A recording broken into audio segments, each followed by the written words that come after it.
अपने बीच में किशोर सर हैं। ठीक है, मैं किशोर सर का थोड़ा सा इंट्रोडक्शन दे देता हूँ। किशोर सर ने दृष्टि आईएएस में काम किया है, नेक्स्ट आईएएस में काम किया है, और आईएएस वाले स्टूडेंट्स को काफ़ी टाइम से मेंटोर कर रहे हैं। डिफरेंट डिफरेंट न्यूज़पेपर्स में लेख भी लिखते हैं।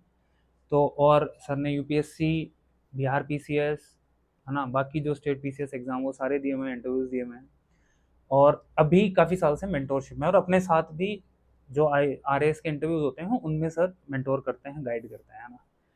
अब जो लाइब्रेरी में या अपने साथ जो एसए वाला पार्ट चलेगा और पेपर 4 वाला पार्ट जो चलेगा, किशोर सर ही हैंडल करेंगे उसको। तो अब एक और चीज़ स्टार्ट करते हैं। अभी आप लोग एथिक्स लेके रहे हो, तो आज वाला जो डे है वो थोड़ी देर बाद दिनेश सर आ जाएंगे, बट पहले किशोर सर अभी आप लोगों से एसए का डिस्कस करेंगे। एसए भी इंपॉर्टेंट है ना इस बार, तो और अभी परसों टेस्ट भी है आप लोगों का, उसमें भी एसए लिखना है। तो अभी एक ब्रीफ इंट्रोडक्शन सर एसए का देंगे कि हाँ एसए कैसे प्रिपेयर करना है, कैसे लिखना है, कौन सी चीज़ें आपको एसए लिखते टाइम ध्यान रखनी है। ऐसे बहुत सारी चीज़ें लाइब्रेरी में धीरे धीरे इंक्लूड होती रहेंगी। ठीक है, तो सर हफ्ते में एक बार आप लोगों के साथ ज़रूर विजिट करेंगे, 10 दिन में, मतलब 8-9 दिन में, ताकि एक एसए, जैसे अपने पास 6-7 टॉपिक है ना, तो वो सारे वैसे कवर करने हैं। और अपने को एसए में ज़्यादा से ज़्यादा मार्क्स फेच करने हैं, सिंपल सी बात ये है। सर बताएंगे कि हाँ कैसे वो किया जा सकता है। तो जो भी पॉइंट सर आप लोगों को बताएं आप नोट कर लेना। ठीक है, खाली नोट मत करना, ये पॉइंट परसों जो पेपर है ना उसमें दिखने चाहिए, क्योंकि सर ही कॉपी चेक करेंगे। वो सर जो आप बताओ के जाओ ना, ये देख लेना ये फिर करते हैं अगर नहीं करते हैं। एग्जीक्यूशन होता है, हाँ, ठीक है। वो इम्प्लीमेंट होना चाहिए, क्योंकि पेपर 4 पूरा सर हैंडल करेंगे। ठीक है, सर ने ही पेपर बनाया है, सर ही चेक करेंगे, और सर ही आप लोगों के साथ 1-to-1 करेंगे। ठीक है, सर और नीलम मैम, है ना। तो ध्यान रखना, तो पता चल जाएगा कि आपने आज वाला जो अभी डिस्कशन हो ध्यान से सुना है नहीं सुना है। ठीक है, और 20-25 मिनट का रहेगा ये, फिर दिनेश सर आ जाएंगे तो आज वाले क्वेश्चन जो होंगे। ठीक है, thank you sir. Good evening साथियों, कैसे हैं आप लोग? बहुत अच्छे होंगे, मस्त होंगे, और तेज़ की मेंटरशिप लाइब्रेरी में होंगे तो और अच्छे होंगे। सर ने ब्रीफ कर ही दिया हमारे बारे में। अब जो पेपर है निबंध का, निबंध चूँकि इस बार मार्क्स ज़्यादा ऐड हो गया, निबंध पता ही है आपको 40 मार्क्स का है। मैं देख भी रहा था निबंध। अभी मैं पिछले दिनों चंडीगढ़ में था, तो वहाँ हरियाणा पीसीएस होता है, एचसीएस, तो वहाँ भी हिंदी का एक पेपर आता है। तो मेरी उन स्टूडेंट से मुलाकात हो रही थी, एक मैं कोचिंग में गया हुआ था पिछले हफ्ते, तो वहाँ इतने अच्छे सारे स्टूडेंट्स हैं, लेकिन दिक्कत क्या है ना, हिंदी वहाँ क्वालिफाइंग नहीं है। जैसे यूपीएससी में क्या होता है, यूपीएससी का मेंस देते हो आप तो हिंदी और इंग्लिश, इंग्लिश और हिंदी, और जो हिंदी बेल्ट के नहीं है उनके लिए जो संविधान की 8वीं अनुसूची में जो 22 भाषाएं उसमें से एक पेपर क्वालिफाइंग होता है, अहर्ता, यानी आपको 33% अंक लाने हैं। एचसीएस में क्या है कि वहाँ मार्क्स ऐड होते हैं। मार्क्स ऐड होने का मतलब है कि आप जितना अच्छा मार्क्स लाओगे आपकी रैंक उतनी अच्छी होगी। तो हिंदी को कई बार क्या होता है कि लोग थोड़े से उस मोड में ले लेते हैं उसको, कि ग्रांटेड कि भाई हिंदी तुम्हारी अपनी भाषा है, हम कर लेंगे, लेकिन मार्क्स हिंदी में कम आ जाते हैं अगर थोड़ा आप ग्रांटेड लेंगे। और यहाँ क्या है कि ये जो निबंध है ना, ये होता है स्कोरिंग सब्जेक्ट। आप चाहे यूपीएससी के देख लो, आरपीएससी के देख लो, या आरबी, जहाँ भी निबंध का पेपर होता है। इसमें कितने ऐसे स्टूडेंट जो इंग्लिश मीडियम के हैं? 1 2 3 4 5, और रेस्ट ऑफ हिंदी मीडियम के हैं, ठीक है। तो मैटर ये करता है कि आप जिस भी मीडियम के हो, आपने देखा होगा कि जो आरपीएससी ने इस बार सिलेबस दिया है उसमें 6 पार्ट में बांटा है निबंध को। एक तो भाषा और संस्कृति, दूसरा विज्ञान प्रौद्योगिकी, तीसरा अर्थव्यवस्था, है ना, चौथा समसामयिक मामले, और एक राजस्थान स्पेशल है, और एक पर्यटन है। तो 6 पार्ट में बटा हुआ है, 6 पार्ट है, उसमें से किसी एक पार्ट पे आपको लिखना है निबंध। निबंध का टोटल अंक है 40। तो आपको ये कोशिश करनी है, और हम भी ये कोशिश करेंगे अपनी तरफ से, कि आपको 30 प्लस मार्क्स आए कम से कम। 25 से नीचे तो सोचना ही नहीं है, 25 से नीचे अक्षम अपराध है सोचना, है ना। इसलिए कि हमें अपना जो गोल है वो ऊपर रखना है। 25 प्लस मार्क्स का मतलब है कि अगर आप 30-28 लाते हो तो आप ऑलरेडी जीएस में थोड़ा कम ऊपर नीचे भी होता है, क्योंकि जीएस का पेपर बड़ा फ्लक्चुएट होता है, पता नहीं आपको किस रेंज का पेपर आएगा। लेकिन निबंध में कंफर्म है कि आप इस पैटर्न पर तैयारी करोगे। और जिस तरीके से आयोग ने मेंशन किया है उसमें क्या लिखा है, विचारों की अस्पष्टता, की पॉइंट पढ़ना, आयोग का जो की पॉइंट है, विचारों की अस्पष्टता, सुसंगतता, है ना, और अभिव्यक्ति की प्रभावशीलता, ये 3 उसके की पॉइंट हैं। तो उसकी पॉइंट पे ही परीक्षार्थियों को अंक दिए जाएंगे, साफ साफ लिखा हुआ है। की पॉइंट होता है चीज़ों का, और वो परीक्षार्थी जो परीक्षक फिर कॉपी जांचेंगे ना, वो उसी की पॉइंट पे कॉपी जांचते हैं। कई बार क्या होता है कि हम, और ये बात जानो कि जो सामान्य अध्ययन है ना, वो ज्ञान का है, मतलब मसला आपने पूरा नॉलेज, निबंध ज्ञान से ज्यादा आपके अभिव्यक्ति का मसला है कि आप प्रेजेंट कितना अच्छा करते हो, है ना, आपका एक्सप्रेशन कितना है, थॉट्स, आपके विचार कितने, मतलब यहाँ आपको छूट मिल जाती है। अब मूल अधिकार है, मूल कर्तव्य है, तो वहां आपने जितना पढ़ा है उसके आसपास ही लिखोगे।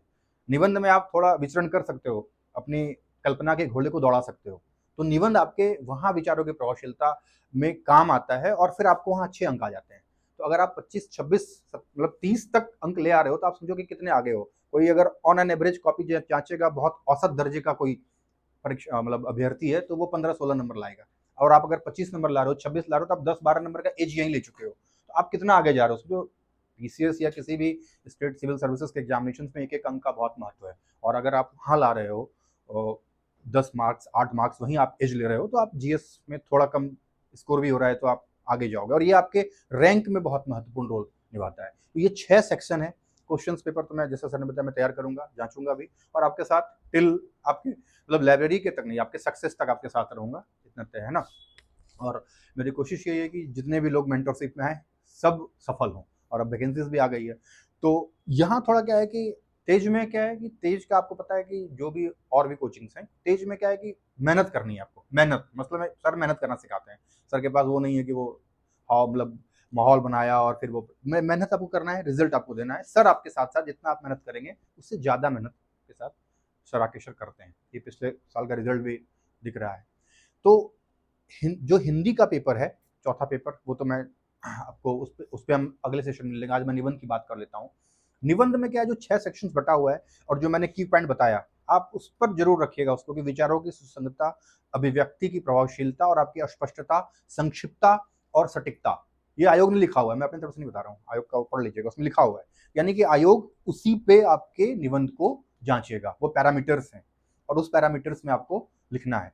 अब सवाल ये उठता है कि निबंध कैसे लिखें। जीएस में क्या करते हैं, निबंध क्या है से पहले जानना जरूरी है कि निबंध क्या नहीं है, ये जरूरी भी जानना है। कई बार क्या होता है कि हमारे पास नॉलेज होता है, हम अच्छा लिखते हैं, मार्क्स कम आते हैं, फिर ये शिकायत होती है कि यार हमने तो लिखा तो अच्छा था।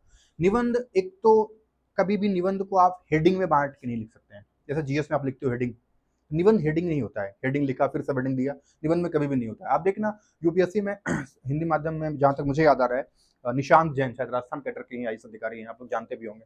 हिंदी में निबंध में सबसे ज्यादा स्कोर किया था उन्होंने, 135 प्लस था, अगर मैं नहीं भूल रहा हूँ तो 136 अराउंड। मतलब उनकी कॉपी को देखना, इतना अच्छा लिखा, कुछ अलग नहीं लिखते हैं निबंध में। ऐसा नहीं है कि कई लोग होता है कि क्लिष्ट भाषा का प्रयोग करें, अलंकारिक भाषा का प्रयोग करें, है ना, हिंदी है तो भाई ऐसा लिखें, ऐसा नहीं है।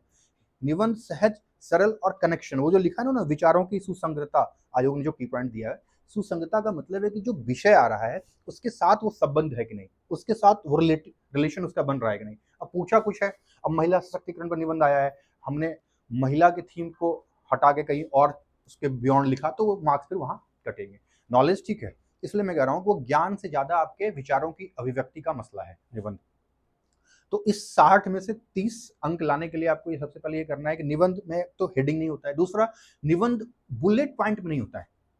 जैसे लिखते हैं ना 1 2 3, जीएस में आप लिखते हो 1 2 3, तो निबंध में ये सब नहीं होता है, इस पे मार्क्स कटते हैं। ये छोटी बातें हैं लेकिन बहुत जरूरी चीजें हैं, ध्यान रखना होता है। निबंध कभी भी आप पॉइंट में लिखो 1 2 3 4, पैराग्राफ चेंज करना है। आपने निबंध की भूमिका स्टार्ट की 10-15 शब्दों में या 50 शब्दों में अपनी भूमिका लिखा, फिर पैराग्राफ पैरा चेंज करोगे और फिर स्टार्ट करोगे, उसमें कहीं उसको बुलेट पॉइंट पे नहीं बांटोगे। कोई पाई चार्ट, कोई ग्राफ, कोई इमेज निबंध में नहीं बनता है। ये लगता है कि लोगों को पाई चार्ट बनाऊंगा तो मार्क्स आ जाएंगे, वो जीएस में काम आएगा, निबंध में काम नहीं आएगा। निबंध में आपको पाई चार्ट भी नहीं बनाना है, कोई मैप नहीं बनाना है, कोई डायग्राम नहीं बनाना है। निबंध आप देखोगे कहीं भी स्टैंडर्ड निबंध में ऐसा नहीं होता है, तो यहाँ मार्क्स कटने की संभावना होती है। तो इन सब चीजों का ध्यान रखना है कि निबंध क्या नहीं है। अब हम आते हैं कि निबंध क्या है जो आयोग ने दिया है। अब आपको आपके पास मान लो कि ग्लोबल वार्मिंग पे आ गया निबंध, जलवायु परिवर्तन पे निबंध आ गया, क्लाइमेट चेंजेस पे, तो आप निबंध की अलग, निबंध बहुत सब्जेक्टिव है मैटर।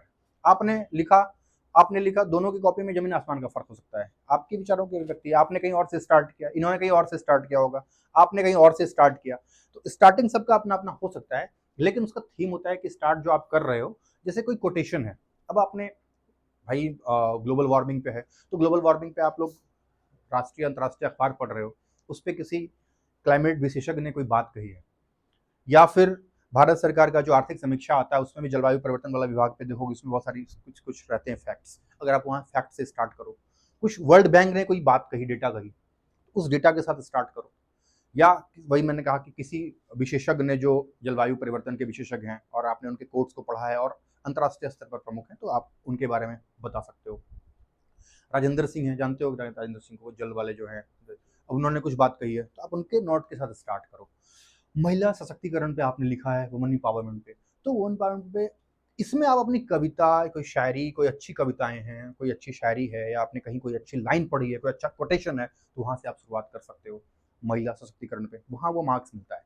अब जैसे आप अपने कल्पना के घोड़े को दौड़ा सकते हो कि एक सुदूरवर्ती इलाकों में कोई, आप इस दृश्य की कल्पना कीजिए कि राजस्थान के किसी सुदूरवर्ती इलाके में एक ग्राम प्रधान महिला ट्रैक्टर से अपने खेतों की ओर जा रही है, और वहीं किसी समय भारत के किसी कोने में कोई महिला वैज्ञानिक स्पेस टेक्नोलॉजी के बारे में रिसर्च या अनुसंधान कर रही है। तो सोच कर देखिए कि महिला सशक्तिकरण की तस्वीर कितनी सशक्त और प्रभावी है। तो आपने एक सेंटेंस लिखा, तो परीक्षक को लगा थोड़ा अलग, यार ये इमेजिनेशन कर रहा है, तो यहाँ इमेजिनेशन करना है आपको। इसलिए मैं कह रहा हूँ वो ज्ञान का मसला नहीं है, आपने कम भी पढ़ा है ना, लेकिन आप एक्सप्रेशन अच्छा कर रहे हैं, आप प्रेजेंटेशन अच्छा कर रहे हैं, तो आपको मार्क्स मिलेगा। यहाँ मसला ये होता है कि आप लिखा कितना अच्छा है। तो अब क्या है कि परीक्षक जब कॉपी जांच रहे होते हैं ना, तो उनके पास 20, 25, 30 कॉपियां ऐसी आ रही हैं, तो वो लगातार वही चीज़ देखते देखते देखते बोर हो जाते हैं। अचानक से आपकी कॉपी पे नजर ठहरेगा ना, तो 2, 2.5, 3 नंबर आप ज़्यादा लेके जाओगे। दूसरा, राइटिंग की बात आती है कि राइटिंग कैसी होनी चाहिए, लेजिबल, जिसको बोलते हैं पठनीय, हिंदी में, इंग्लिश में लेजिबल। राइटिंग होनी चाहिए पठनीय, कहने का मतलब कैलीग्राफी भी नहीं भाई, अब किसी की राइटिंग खराब है तो अब वो बेचारा इतना सुंदर राइटिंग करने लगेगा तो सारा समय राइटिंग पे ही जाएगा। कहने का मतलब ये है कि आपके फॉन्ट थोड़े बड़े होने चाहिए, क्योंकि जो परीक्षक जो जांचते हैं वो 50+ वाले एज के ही होते हैं, तो उनके आंखों पे अतिरिक्त तनाव न पड़े आपके टेक्स्ट से। ये तो होता है ना कि लिखा बहुत अच्छा है, अब वो बार बार देख रहे हैं तो इरिटेट होंगे वो, तो नंबर उसमें भी कटता है। भले आपने अच्छा लिखा है, नो डाउट, लेकिन उनको ये पता नहीं है। तो अगर आप, मतलब मैं बता रहा हूँ, हम लोग भी करते थे एग्जामिनेशन में, हमारी अगर हैंडराइटिंग खराब है तो भाई हमने फॉन्ट बड़ा कर दिया, थोड़ा गैप दे दिया, तो उससे क्या होता है कि पढ़ने में आसानी हो जाती है। ये सब ट्रिक भी है, मतलब आप पढ़ाई के साथ साथ इन ट्रिक्स का भी इस्तेमाल करना है, स्मार्ट स्ट्रेटजी के साथ ही परीक्षा पास करना होता है आज के डेट में, क्योंकि कॉम्पिटिशन बहुत टफ है। पढ़ सब रहा है, लक्ष्मीकांत पूरी दुनिया पढ़ रही है, विपिन चंद्रा पूरा दुनिया पढ़ रहा है ना, सबको पता है हिस्ट्री कहाँ से पढ़ना है, पॉलिटी कहाँ से पढ़ना है। एग्जीक्यूशन मैन है, दुनिया भर की लाइब्रेरी है, राजस्थान से दिल्ली से लेकर के पंजाब में सब जगह पढ़ रहे हैं बच्चे। टेक्स्ट बुक्स है, एनसीईआरटी है, किसको पता नहीं एनसीईआरटी पढ़ना है, ऐसे तो बात कोई नया बात हम बता रहे हैं, आपको पता है। लेकिन एग्जीक्यूशन जो होता है उसका, वो बहुत जरूरी है, और खास करके मेंस के टाइम में वो लिखना। अभी आपके पास टाइम है, तो अभी आप कंप्लीट फोकस मेंस पे कर सकते हो। नवंबर में एग्जाम है ना आपका, मतलब प्री कम मेंस, लेकिन मेंस पे भी फोकस कर लोगे तो क्या होगा कि असली जो लड़ाई है वो तो मेंस में ही है, स्क्रीनिंग है वो तो प्रीलिम्स। प्रीलिम्स में आपको पास करना है, टॉप तो करना नहीं है, टॉप तो आपको मुख्य परीक्षा में करना है, और मुख्य परीक्षा आपकी स्ट्रेटजी, आपकी राइटिंग स्किल पर डिपेंड करता है कि आप कितना अच्छा लिखते हो। तो 6 टॉपिक दे दिया है आयोग ने, अब आपको इधर उधर जाना भी नहीं है, उसी 6 टॉपिक पे, अर्थव्यवस्था पे, विज्ञान प्रौद्योगिकी पे, राजस्थान स्पेशल पे, और उसमें एक डायमेंशंस होता है। किसी भी निबंध पे स्टार्ट करो ना, मैं बता रहा हूँ एक उदाहरण कि अगर आपको बहुत नॉलेज नहीं भी है ना, तो सबसे डायमेंशंस जोड़ो। एक एक दिशीय, मतलब यूनि डायमेंशंस मत लिखो, मल्टी डायमेंशन होना चाहिए अप्रोच आपका। अगर आपने कोई निबंध लिखा तो वो पॉलिटिकल अप्रोच हो, उसमें इकोनॉमिकल हो, लीगल हो, टेक्नोलॉजिकल हो, इन्वायरमेंटल हो, नोट करना चाहो नोट कर सकते हो। उसके बाद सोसाइटी से संबंधित कुछ बातें हो रही हैं, और प्लस लास्ट में राजस्थान, क्योंकि आप राजस्थान का निबंध, राजस्थान का संदर्भ जरूर है, वो आपको 2-3 नंबर एक्स्ट्रा दिलवाएगा। कुछ भी आए तो राजस्थान से संबंधित लिखो ही लिखो, क्योंकि आप राजस्थान स्पेशल का एग्जाम दे रहे हो, यूपीएससी नहीं दे रहे हो। तो वो ये थीम पे जरूर चलो, पॉलिटिकल हो, इकोनॉमिक हो, लीगल हो, टेक्नोलॉजिकल हो, इन्वायरमेंटल एस्पेक्ट हो उसका, सोसाइटी के एस्पेक्ट्स हो, कल्चरल एस्पेक्ट्स हो, इंटरनेशनली एस्पेक्ट्स भी हो उसका जोड़ो, और प्लस लास्ट में राजस्थान। ये हो गया डायमेंशंस, इतना इतना। तो आपके पास जब इतने डायमेंशंस आएंगे, और आपके पास वर्ड लिमिट भी दे रखा है 600 शब्द, है ना, कितना दिया, 600 शब्द ना, तो 600 शब्द आपके पास है, तो आपको 600 शब्द, तो आप यहाँ प्रैक्टिस करोगे, और ये यकीन मानोगे आप 1-2 महीने में अच्छा निबंध, जो नहीं भी निबंध स्टार्ट किया हो ना, इस पैटर्न पे चलोगे, अच्छा निबंध लिखोगे। आप जीएस में पढ़ रहे हो, आपके पास कंटेंट है, यानी आपके पास ज्ञान है, निबंध के लिए अलग से ज्ञान लाने की जरूरत नहीं होती है, आपने महिला सशक्तिकरण पढ़ा है, विज्ञान प्रौद्योगिकी पे आप साइंस टेक पढ़ ही रहे हो, है ना, समसामयिकी करंट अफेयर्स पढ़ ही रहे हो प्रीलिम्स में, मेंस में। तो आपको निबंध में बस क्या करना है कि उसको प्रेजेंट अच्छे से करना है। अब तरीका लिखने का जैसे मैंने बताया कि कैसे किसी चीज़ पे कैसे लिख सकते हैं, एक जैसे मैंने कहीं देखा था उसका जैसे मैं स्टार्ट करता हूँ। देखो इसमें क्या है कि प्रवाह, जैसे कि अब आत्मनिर्भर भारत है या राष्ट्र निर्माण है, तो आप वहाँ रामधारी सिंह दिनकर, मैंने बोला कि कोई कविता, कोई शायरी, कोई अच्छे कोटेशन से आप स्टार्ट करो, वो बहुत इफेक्टिव होता है और परीक्षक के माइंड पे बहुत उसका मतलब पड़ता है कि उन्होंने लिखा है जैसे कि आत्मनिर्भर भारत या राष्ट्र निर्माण। तो रामधारी सिंह दिनकर की कविता है कि मर्त्य मानव की विजय का तुर्य हूं मैं, सत्व का पुरुषार्थ का मार्तंड हूं मैं। अब इसमें हिंदी कुछ समझ आया कि नहीं आया? इसमें है कि मर्त मानव, मर्त मतलब होता है मरणशील, नश्वर, नश्वर जिसे कहते हैं उसे, मर्त मानव की विजय का तुर्य हूं मैं। तुर्य मतलब होता है, तुर्य एक ऐसा उपकरण होता है जिसे मुंह से फूंक के बजाते हैं, पिपही या उसको कहते हैं तुर्य हूं मैं। जब पुराने जमाने में राजा वगैरह जाते थे युद्ध करने के लिए तो तुरही बजाते थे ना, उसी को कहते हैं तुर्य हूं मैं। सत्व का पुरुषार्थ का मार्तंड हूं मैं। मार्तंड मतलब होता है सूर्य। तो यहाँ ये है, ये आपको उसमें भी काम आएगा, हिंदी ग्रामर में भी, जितना आप प्राय बच्चे वगैरह भी इसमें भी काम आएगा आपको। तो इस तरीके से है। अब जैसे कुछ एक है कि रे रोक युधिष्ठिर को न यहाँ जाने दे उसको स्वर्ग धीर पर फिरा हमें गांडीव गदा लौटा दे अर्जुन भीमवीर। अब कुछ आप समाज के किसी बिंब पे कर रहे हो, किसी ऐसे सामाजिक अभिव्यंजना पे कमेंट कर रहे हो, तो वहाँ आपको इस तरह की कविताएं याद आ गई हैं। सुभद्रा कुमारी चौहान की कविता थी ना, एक आपने बचपन में पढ़ा होगा, खूब लड़ी मर्दानी वो तो झांसी वाली रानी थी, इस तरीके से। तो वुमन एम्पावरमेंट पे है तो आप इस तरीके से शुरू करो। दूसरा, वर्ल्ड बैंक का कोई डेटा है, वुमन एम्पावरमेंट जो डिपार्टमेंट हमारे यहाँ है, महिला विकास विभाग, केंद्र सरकार की, राजस्थान सरकार की, उनका कोई डेटाज वगैरह है, वहाँ से स्टार्ट करो। ये सरकारी रिपोर्ट्स, ऑथेंटिक डेटाज यहाँ जरूरी है जिन्हें, वहाँ से फिर स्टार्ट करके फिर मेन आता है बॉडी पार्ट्स। आपने भूमिका लिख दिया, उसके बाद बॉडी पार्ट्स में आपका कंटेंट जो है उसको अच्छे से लिखो। लिखने का मतलब है कि आप जो कहना चाह रहे हो ना, भूमिका, परीक्षक को लगेगा कि अब ये भूमिका इन्होंने लिखा है, इसी के इर्द गिर्द आपका निबंध रहना है। कई बार क्या होता है, भूमिका हम लिखते तो हैं, बीच में जो कंटेंट लिखते हैं बॉडी में, मेन बॉडी में, वहां फिर हमारा फ्लो गड़बड़ होता है, वो इधर उधर होता है और फिर वहां मार्क्स कटने स्टार्ट होते हैं। फिर लास्ट में जो कंक्लूजन देते हो आप, वो कंक्लूजन होना चाहिए पॉजिटिव, भविष्योन्मुखी।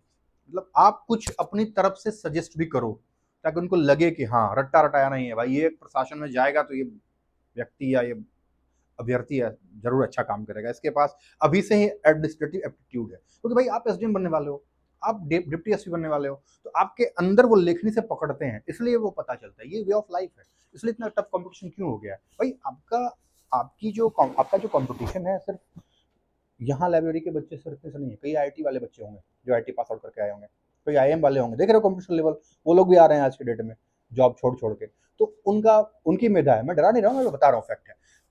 तो उनकी मेधा, आपको बस अपना काम करना है। आप अगर इस तरीके से निबंध लिखना स्टार्ट कर दोगे तो आप देखो कि आप आराम से 25-26 नंबर लाओगे, आराम से आएगा। क्योंकि परीक्षक को पता है आप भाई विज्ञान प्रौद्योगिकी पे आ रहा है या महिला सशक्तिकरण पे आ रहा है, समाज साहित्य वाला भी है एक पार्ट, सबसे स्टार्ट में साहित्य भाषा संस्कृति उस पर भी आता है। तो आपको इस 6 में से 6 पे अच्छे कमांड कर लेने हैं और उसमें से आपको लग रहा है कि जो सबसे ज्यादा सरल सहज कंफर्टेबल हो जिस निबंध पे, उस पर स्टार्ट करना।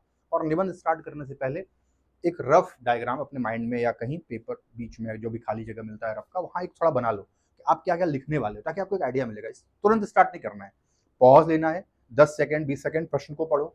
आपको लग रहा है कि इस पे नहीं, दूसरे विकल्प पे विचार करते हैं, दूसरे नहीं तीसरे विकल्प पे विचार करते हैं, तो आपके पास ऑप्शन है, 6 सेक्शन में से एक पे लिखना है आपके पास, अच्छा खासा ऑप्शन आपके पास है, विकल्प भी है, तो उस विकल्प में लिखना है ताकि आपको अच्छे मार्क्स आए। तो वहां आप एक रफ बनाओ, रफ के साथ उसमें कि इंट्रो कैसे कर देना है, इंट्रो के बाद मेन बॉडी क्या होगा, मेन बॉडी के बाद कंक्लूजन क्या होगा, ये आपके पास वो स्ट्रक्चर बन जाएगा।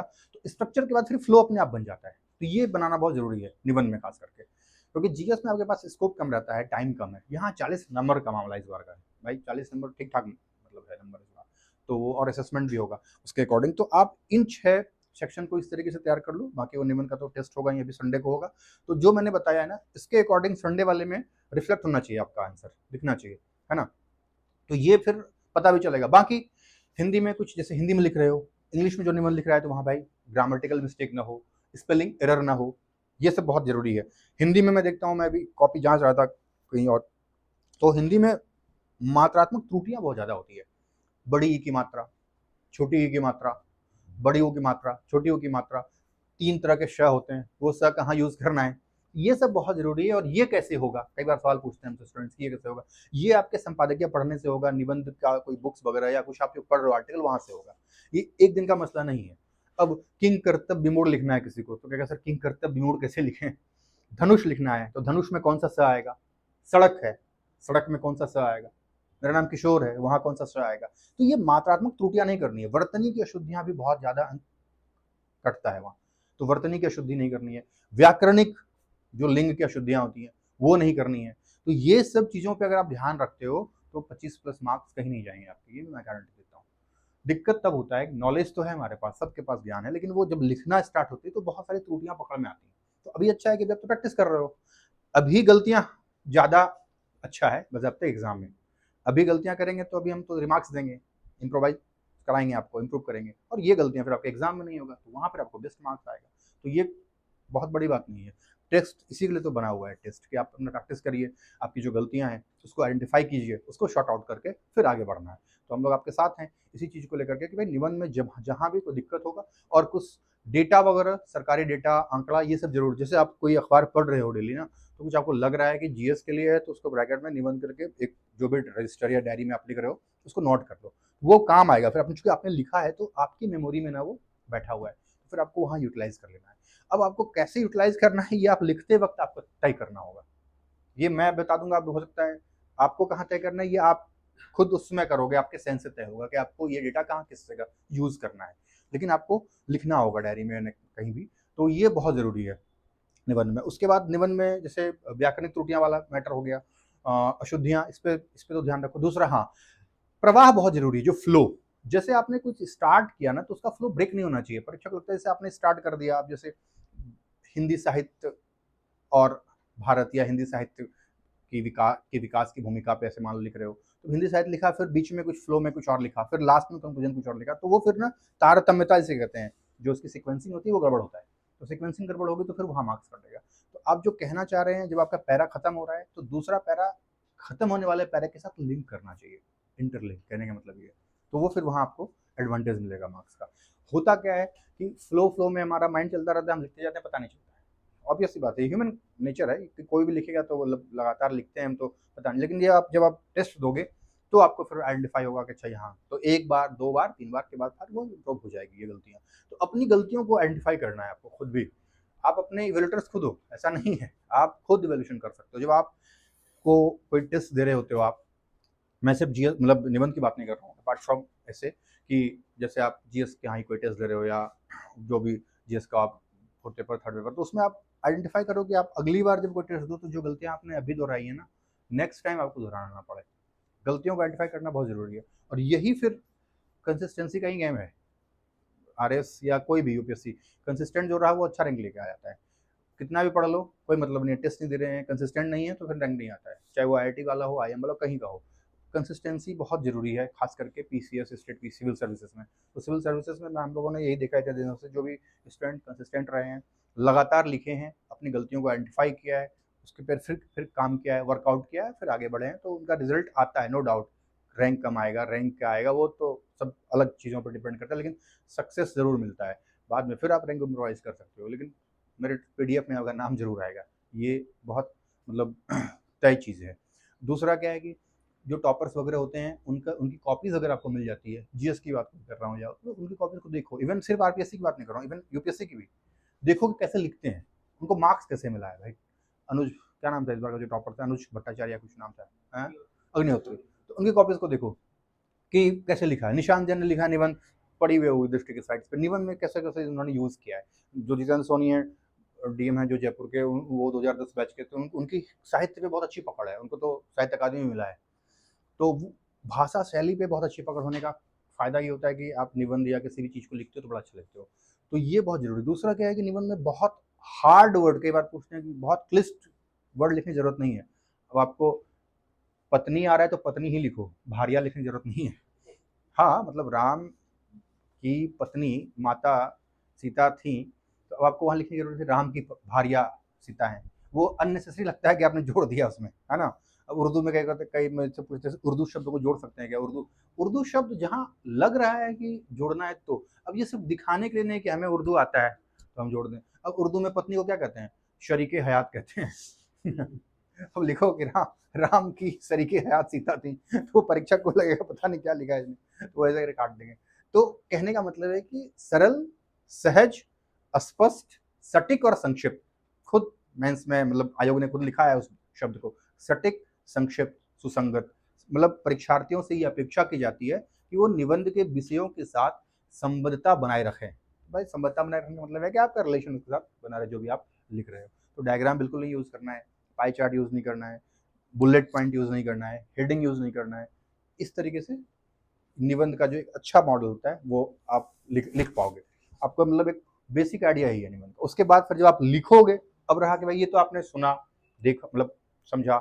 जब आप एग्जीक्यूट करोगे, खुद लिख के लाओगे, फिर कॉपी चेक करेंगे, फिर उसमें पता चलेगा कि कहाँ कहाँ गलतियाँ हैं, वहाँ आइडेंटिफाई करेंगे, वहाँ रिमार्क्स देंगे। तो फिर आप दूसरी बार जब निबंध लिखोगे तो उसमें आपको इसका अंदाजा लग जाएगा। तो उम्मीद है कि मोटे तौर पर आपको निबंध के बारे में ये समझ आ गया होगा। बाकी डेटा, रिपोर्ट, सरकारी आंकड़े, ऑथेंटिक जो डेटाज वगैरह हैं उसका जरूर आप उसमें यूज़ करो निबंध में। एक चीज़ और जो मैंने नोट किया था, मैं देख लेता हूँ, उसका भी यूज़ बहुत ज़रूरी है। जैसे हाँ, अब जैसे देखो एक जलवायु परिवर्तन पे है, तो ये जरूरी नहीं जो मैं बता रहा हूँ, मैं तो बस बता रहा हूँ सिर्फ आपको इसके लिए कि बहुत सब्जेक्टिव है। कोई कहीं से स्टार्ट करेगा, कोई कहीं से, जिसको जहाँ लग रहा है कि इफेक्टिव है उसके लिए वो वहाँ से स्टार्ट कर सकता है। जैसे एक उदाहरण है कि जलवायु परिवर्तन एक टॉपिक है निबंध का। अब आपने को स्टार्ट करना है, हाउ टू स्टार्ट कहाँ से करना है। इसमें लिखा है किसी ने कि हाल ही में राजस्थान के बाड़मेर में आई अप्रत्याशित बाढ़ और चूरू में रिकॉर्ड तोड़ तापमान कोई सामान्य मौसमी घटना नहीं है, बल्कि यह प्रकृति की वह चेतावनी है जो हमें बताती है कि ग्लोबल वार्मिंग अब किताबों से निकलकर हमारे दरवाजे तक आ खड़ी हुई है। तो ये बहुत सरल सहज सेंटेंस है, लेकिन कितना कनेक्टिव है, कनेक्शन कितना तगड़ा है इसका। तो परीक्षा को लगेगा हाँ यार बहुत अच्छा लिखा है, बहुत सेंटेंस नॉर्मल है, लेकिन उसने कल्पना किया नहीं। तो इस तरीके से इमेजिनेशन करो। महिला सशक्तिकरण पे लिखो तो ऐसे, ग्लोबल वार्मिंग पे लिखो तो ऐसे, साइंस टेक पे लिख रहे हो तो उस पर जोड़ो किसी चीज को। तो ये कनेक्शन अगर होगा ना तो ये बहुत जरूरी है। और वही पेस्टल प्लस आर जो मैंने बताया, political, economical, social, technology, dimensions को बहुत उसमें जोड़ो। अगर डायमेंशन आ रहे हैं, क्योंकि जितना मल्टी डायमेंशनल अप्रोच होगा ना, परीक्षक का ध्यान उतना आकर्षित होता है। क्योंकि यूनि डायमेंशन में क्या होता है कि आप बस एक ही चीज पे फोकस करके लिख रहे हो।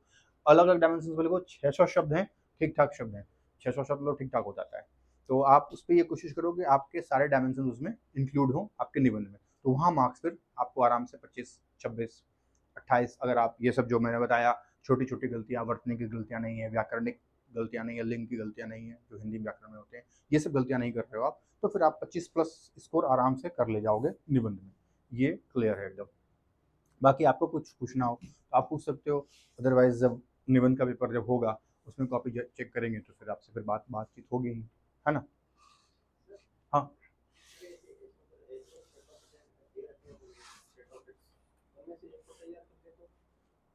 हाँ, एक को तैयार कर सकते हो, ये भी अच्छी बात है, लेकिन अब एक को तैयार करने का रिस्क भी होता है।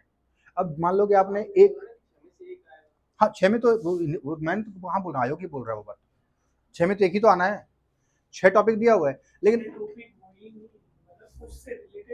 अब मान लो कि आपने एक टॉपिक पूरा पढ़ा है, ठीक है, अब कुछ ऐसा आ गया आपको लगे यार मैंने तो अलग तैयारी की थी, तो आपके पास विकल्प प्लान भी तो होना चाहिए। कम से कम ना 6 तो कम से कम 3 तो तैयार कर लो, 3-4 तो तैयार कर सकते हो, क्योंकि वो आपके जीएस का ही सामान्य पाठ्यक्रम से रिलेटेड वाला है चीज जो। और निबंध को दो तरह के होते हैं, एक होता है मूर्त, एक होता है अमूर्त। मूर्त निबंध क्या होता है? महिला सशक्तिकरण, विज्ञान, वरदान या अभिशाप, इसमें आप डेटा लिखो और सीधा स्टार्ट कर दो। अब वो पालने में झूले वाले पांव, वो जो यूपीएससी पूछना शुरू करती है, आपको लगेगा कि लिखें कहाँ से, स्टार्ट क्या करें। तो दरअसल यूपीएससी वाला निबंध मुझे लगता है कि आरएस उस लेवल तक नहीं जाएगी, अमृत निबंध। और अमृत निबंध एक आध पूछ भी सकता है तो कोई इशू नहीं है, आपके पास तो 6 विकल्प, क्या ऑप्शन तो हैं। तो अमृत वाले में तो खतरा रहता है, फिलोसफिकल निबंध है वो, दार्शनिक।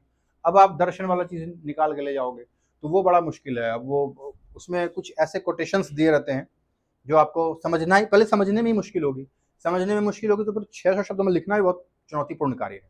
तो आप ऐसा मत करो कि किसी एक को तैयार करो। अब जरूरी नहीं कि आपने जिस थीम को तैयार किया वही आएगा, उस थीम से अलग भी आयोग पूछ सकता है। तो आपके पास कम से कम विकल्प रहे और अभी आपके पास टाइम है, समय है, तो 2-3 तो कम से कम एटलीस्ट कर ही सकते हो। 6 करो तो बहुत बेस्ट है, लेकिन 3-4 तो होना चाहिए, उससे कम तो बिल्कुल नहीं होना चाहिए।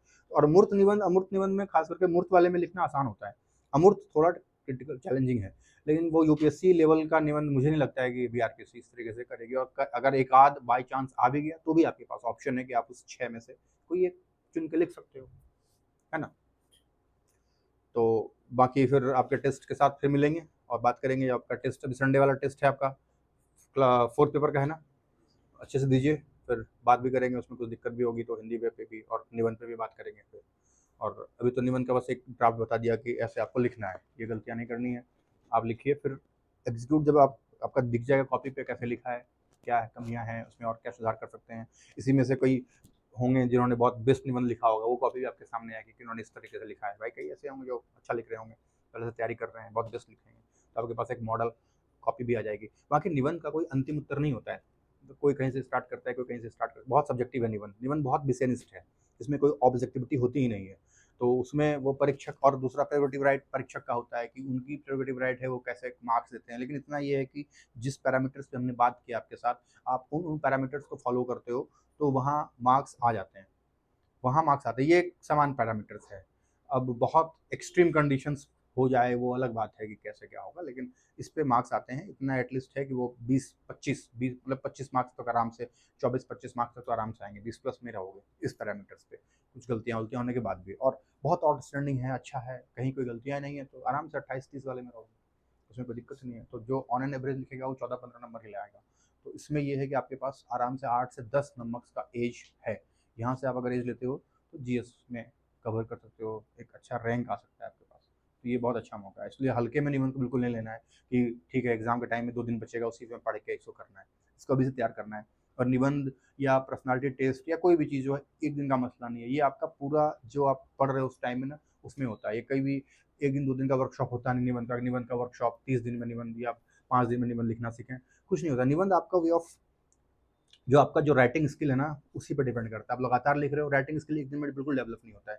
राइटिंग स्किल आप लगातार लिखते हो तब डेवलप कर पाते हो। तो निबंध का भी वही वही वही है कि 1 दिन 2 दिन 3 दिन महीने दिन तक आप लिखोगे, 2 महीने के बाद फिर आपको खुद, आपको मतलब मैं नहीं, आपको खुद पता चलेगा कि यार मैंने डे वन से आपके पास कॉपी होगी, आप डे वन की कॉपी उठाना।